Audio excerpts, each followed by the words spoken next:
Dans les stations-service, la hausse des prix ne s'arrête pas.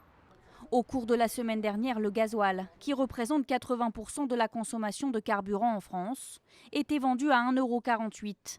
Le litre a pris 1,5 centime en une semaine. Même constat pour le samplon 95, avec une hausse de 1,7 centime par litre. La version E10, qui contient 10% d'éthanol, n'est pas épargnée, du jamais vu depuis août 2013. Pour les samplons, on atteint un niveau supérieur au pic d'octobre dernier.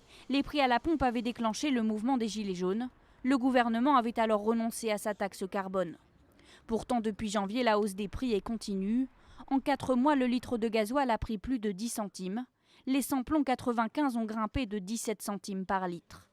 Comment alors peut-on expliquer cette hausse? Différents facteurs entrent en jeu. Le cours du brut notamment. Depuis janvier, le prix du baril de pétrole a augmenté de 35%, suite à des accords entre les principaux pays producteurs d'or noir pour limiter les quantités. Le budget carburant pèse alors davantage sur le portefeuille des Français, mais le sujet a été absent de la conférence de presse du président de la République. L'année dernière, Emmanuel Macron avait évoqué une taxe carbone flottante pour compenser les envolées du pétrole. Elle n'est pas au programme pour l'instant.